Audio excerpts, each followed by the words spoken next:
Hello and welcome to Ryno's Ravens preview. Please like the video and subscribe to the channel. Very short week for the Ravens. So what happens when Thursday Night Football? And you know what? This is not going to be the last time they're going to say very short week. Because they get a short 2 weeks coming up here in about a month, I think. Christmas Day, I think it ends on Christmas Day, and we'll be playing 3 games in 2 weeks. So this isn't, take that one bite of shit sandwich, because everybody's got to take a bite. This year you got to take 2 bites. Good job, NFL. I'm sure you're real concerned about all the injuries. So you can see I'm on BaltimoreRavens.com. Let's get to said injuries. Injury report here that Ravens list on their website. Very short week, different days for practicing, Monday and Tuesday instead of Wednesday, Thursday, and Friday. And game statuses are being unspecified. Like, it's too short to actually say whether they're going to be able to go or not. Rasheen Ali at top of that list again. Goes alphabetical by last name. Still dealing with this ankle issue. Limited Monday and full participant Tuesday. Weird to say it. Practice it on Mondays. Okay. Unsure whether he'll go or not. There's another name on this list that leads me to believe that Ali will not go. Jalen Armour-Davis also on this list. Limited Monday and Tuesday. It is kind of tough to tell because of the short week. Though if he's going to practice Monday and Tuesday after the game Sunday, probably more limited, is more of a precautionary, and they will have the services of Armour-Davis this Thursday. Adisa Isaac on this list with an illness. Unspecified illness. Nothing listed Monday, but limited Tuesday. So it does look like the Ravens, depending on the illness. We don't know what the illness is. It could be, a 1 or 2 day bug. We don't know. They may have his services Thursday if they want him, because last week he was a healthy scratch of the 53-man roster. Lamar Jackson on this list. I'll get to the article in a minute. Still dealing with the knee injury, or knee something, call it whatever you want, I guess. The back thing has been taken off the list here, so good news. Nothing listed for Monday, did not participate Tuesday. Travis Jones. Really don't like seeing defensive linemen on this list because I feel like we're getting thin. And you don't want to be thin on a defensive line. You want to be fat. Ankle issue limited Monday and Tuesday. Should have the services of Travis Jones. Isaiah Likely, hamstring issue. Not good at all. Didn't participate Monday or Tuesday. Judging by what I'm reading and hearing, it's looking more like Likely is in doubt. He was able to make a tackle on special teams, which isn't a good thing that you have him playing special teams. But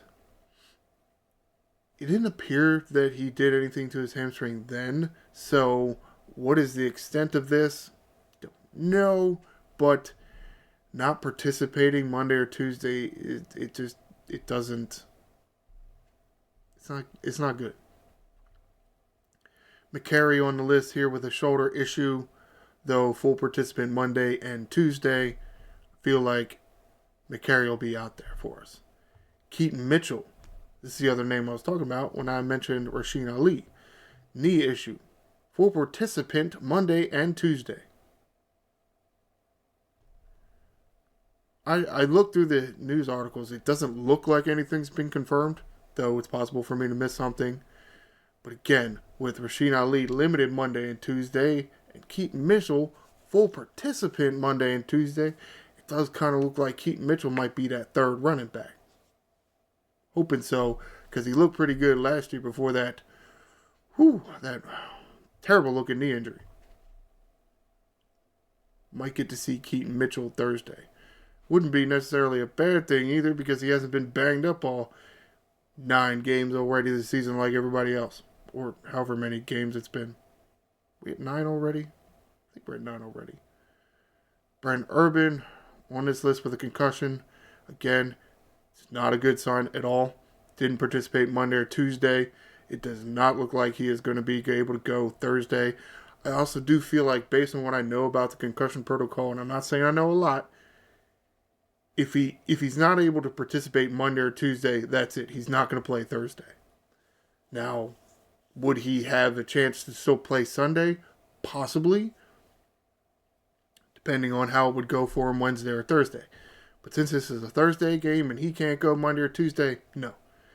It doesn't say that Brent Urban's out, but again, the way I understand the concussion protocol, Brent Urban will not be playing. He, to a certain extent, he really should be listed as out, but it's not. But it's whatever. Tylan Wallace, seen him too much this year, which is somewhat disappointing, but kind of fallen out of favor, I guess, a little bit in the return game, which does kind of suck since he returned one. Returned one for us last year. Returned a punt and helped win the game. Foot issue, limited Monday, full participant Tuesday, so looks like he's good to go. Broderick Washington, knee issue, but full participant Monday and Tuesday. Looks like he's good to go as well. Bengals are banged up as well. I mean, a lot of names on this list, a lot of big names for them. Chase Brown, that's a running back. Orlando Brown, Joe Burrow, T. Higgins, B.J. Hill, Sam Hubbard. Yeah. To a certain extent, it's just how it goes. I think the two names that they looks like the Bengals are going to be without is B.J. Hill, a defensive tackle, and T. Higgins with a quad injury. But who knows, right? Who knows? I mean, it would be good for us. Bad for them, but good for us. All right, let's move on to some good news. This article written by Clifton Brown, BaltimoreRavens.com staff writer. Brandon Williams, defensive tackle for the Baltimore Ravens, former defensive tackle, has officially retired as a Raven. Spent the last 3-ish season, 2.5-ish seasons not with the organization. I can't remember where he went. I really don't. Officially come back, signed that, done up that 1 day or 1 week, whatever, contract or whatever, and officially retired as a Raven. So good news for us. Very good tackle for us for a minute. And he said, because of our current top running back is Derrick Henry, one of his more favorite moments as a Raven is busting through the backfield against the Titans and tackling Henry in the backfield. Something you can appreciate, you know. He loves how amazing it looks watching Derrick Henry run, but it's like that one time, I remember getting you. Like, yep. All right, somewhat. Oh, what did I just do? Okay. Yeah. Oh, you got to click right. Yep. This article here, bit of good news, bit of bad news. Written by Ryan Mink, editorial director. Lamar Jackson does come back to the practice field, but Isaiah likely doesn't. So, again, it doesn't seem like good news with the hamstring injury with likely, but it does seem like Lamar and his knee injury is more just precautionary / veteran rest.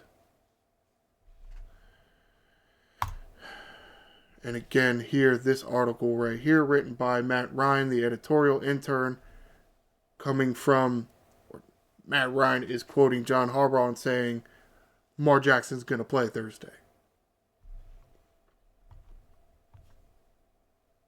Again, giving more support to the theory that these are really just rest days.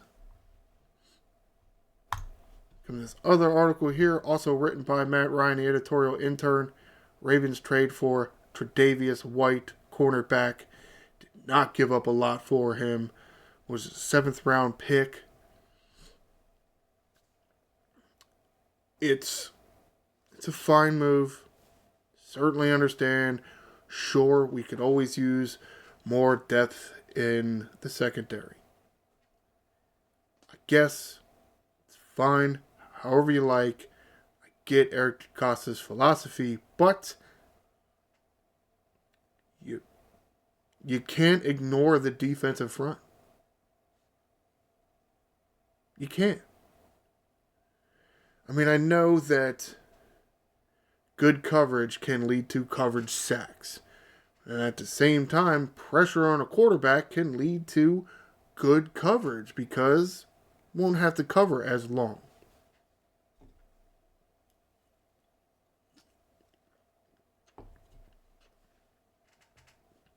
So to a certain extent, it is kind of a pick your poison, I guess, really, right? It's a pick your poison offense. Well, it's a pick your poison defense. You want to bolster the secondary, or you want to bolster the defensive front? Because you know what? The Ravens just ain't got the cap room. They ain't got the cap room to do a lot of anything. They just don't. What do they got? About $2 million. You pay Lamar Jackson all that money. Stanley's got a big contract. Humphrey got a big contract.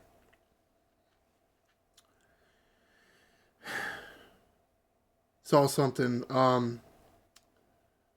Usually keep up Baltimore Ravens. The Google page of the Baltimore Ravens on my tablet. And that does kind of give you a shortcut to see some articles or some key things popping up on the internet. Somebody posted somewhere. It's nobody official or anything. Just somebody on the Twitter. Like, oh, what? Baltimore Packers. Not the Baltimore Packers. The Green Bay Packers didn't like our 7th round pick because the Steelers bolstering their defensive front. Something the Ravens didn't want to do. Sending a 7th round pick to the Green Bay Packers for Preston Smith. Somebody that the Ravens could have used the services of. To a certain extent. I mean, money was the issue there. You know. Of course, at the same time, could you have offered a 5th round pick? Because I'm pretty sure they gave up their 6th round pick. The Ravens gave up their 6th round pick for wide receiver dude Deontay Johnson.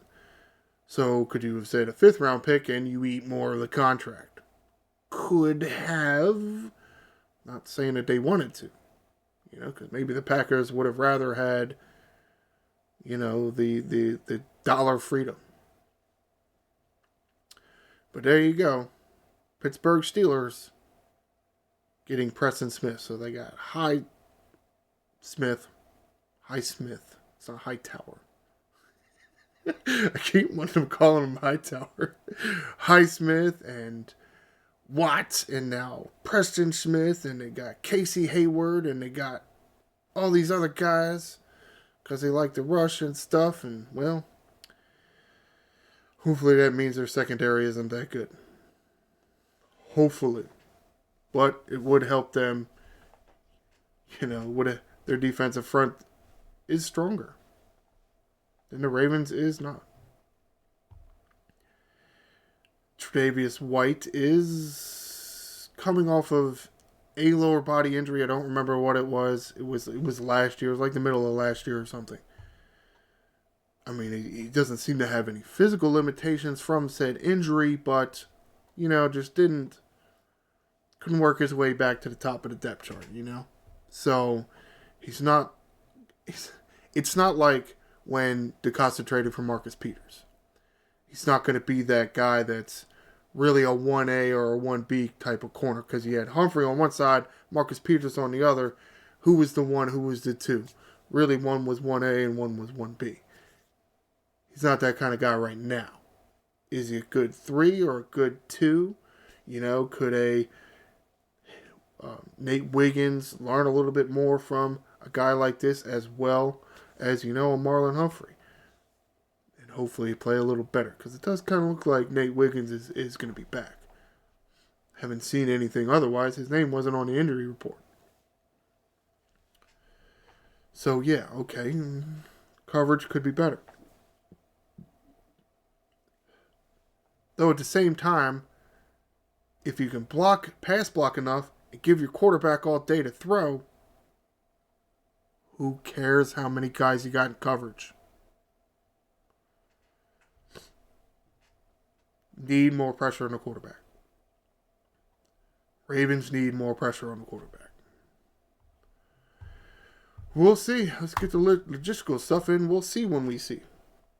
This Thursday, not tonight, but tomorrow night, because today's Wednesday, scheduled for 8:15 at M&T Bank Stadium. Cincinnati Bengals coming into town, facing Baltimore Ravens, who will be wearing their super duper fancy Purple Rising uniform with that fancy ass. I mean, it looks like a fancy ass helmet. It really does. It looks pretty neat. Of course, at the same time, you'll be like, we've been looking at the same one for how many years now? Put a fresh new look on the helmet. Looks kind of nice. We'll see if we get to see it more than one damn time a year. Because that seems kind of silly. You spend how much money making all these new uniforms and helmets, and then you wear them once. Wow. However, that is going to do it for this edition of Ryno's Ravens Preview. Please stay tuned for Friday, the day after the game, for the next edition of Ryno's Ravens Review, and I'll review the game between the Baltimore Ravens and the Cincinnati Bengals. Please like the video and subscribe to the channel. I'm the Angry Ryno. Fly Ravens, fly.